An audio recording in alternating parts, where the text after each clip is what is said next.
Movie critic Mick LaSalle's opinion on Kill Bill Volume 1 flip-flops back and forth like a politician, or a fish out of water, or your girlfriend trying to decide what to eat.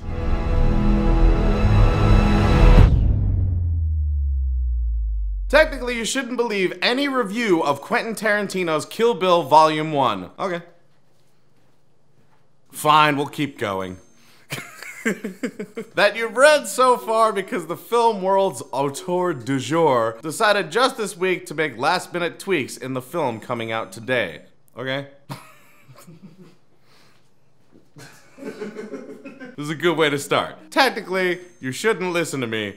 But listen to me! He didn't finish tweaking until Thursday. On the other hand, it would take more than a few days and a few tweaks to turn this mess into a cohesive product. I like how it's, don't trust anyone who saw it before he tweaked it, but he didn't tweak it that much, so it still sucks. That's literally what you just said. So, don't listen to me, but it doesn't matter what he did, listen to me. To be fair, Tarantino never asked anybody to take him seriously. You did.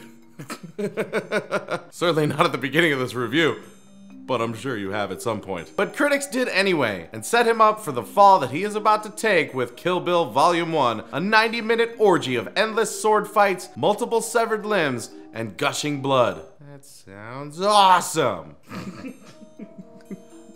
I don't need to do anything else. We can't keep walking out. I already walked out twice. It boggles the mind that after 6 years of silence, all Tarantino has to offer is this garbage. It's just, you didn't produce your trash quick enough. You had 6 years to make this garbage. Other people make garbage in months. You lazy bastard. You non-garbage make it. Alright. This puerile, ugly fantasy is the sad but unmistakable product of a consciousness not worthy of serious attention. That sounded way too intelligent considering how you started this review. Also, you described it as an orgy of sword fighting and severed limbs, and then you said it's not worthy of serious attention. Yeah, you think? In fairness, since no critic, including myself, saw the final version of the film, I'll go back for a second viewing after the movie opens. Well, in fairness, why did you write this? It's just a review of a movie you haven't seen yet. It's like trying the cake batter, expecting it to taste like the cake. It might taste good, but it's different than the cake, unless you suck at making cakes. The film, really half a film, takes its inspiration from the kung fu movies of the 70s and the Japanese and Hong Kong action extravaganzas of the 80s and 90s. Perhaps that in itself should serve as a clue of what you should go into this expecting. I agree. Let's continue. Tarantino's inspiration is coming secondhand, not from life, but from fantasy, and from other people's fantasies to boot. Okay, so it's referential, all right? Go on. I mean, this is what everyone expected going in, you know that, right? Like, everyone walked into this movie, sword fights, severed limbs, referential, kung fu, action, Tarantino, like, that's what they expected. Once it was possible to assume that Tarantino's pop culture references were an ironic critique on the barrenness of media age culture, but there's no mistaking it now. Tarantino's work is not a commentary on the barrenness, it is the barrenness. Or you really read into his movies. Like, really read into it. Wow. Because you could find meaning out of anything. I'm just picturing you like getting a bag of cashews and there's like one almond in the bag of cashews and you're like, this means something important's gonna happen to me today. No, it just means that like something happened in the factory.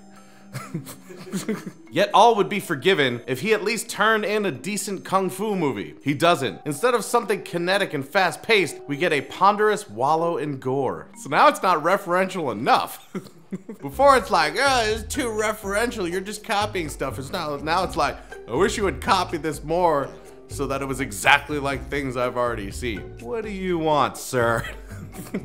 Originally conceived as one movie, Kill Bill is being released as 2 films, but Volume 1 does not play like a discrete entity, because it's Volume 1 of 2. It's just like seeing half a person being like, I feel like that's not the whole person. That's not really playing out the way I thought.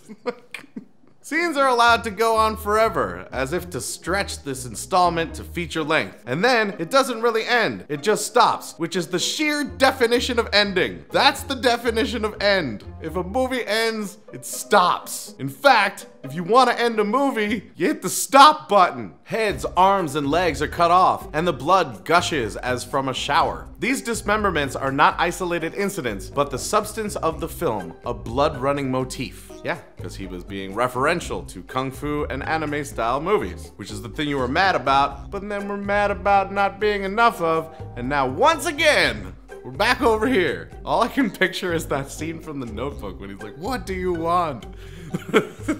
It's not that simple. Among Tarantino's many women with swords, we get Go-Go, Chiaki Kuriyama, a 17-year-old in a Catholic school uniform who is Cottonmouth's lethal bodyguard. Whose delicious fantasy is this? I know I keep saying the same thing, but it's referential. Like, you're over here still. You gotta start saying something different. This is gonna be the most boring video we've ever made. And when steel nails penetrate her brain and her eyes fill with blood, is that supposed to be funny? Or cool? Or arousing? Arousing?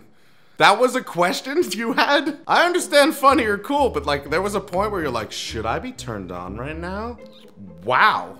1, the answer is no, and 2, the answer is get help immediately. Let's just call it pornography, so that we could be wrong. And let's just admit it's indefensible, so that anyone who likes it is wrong, and your opinion is right. That's the interesting thing about movies, is some people like this one, other people like this one. Problem with you is you say stupid things to back up your opinion, and they really just don't hold any water. Right now, I'm just glad I don't have blood in my eyes, so I'm not turning you on.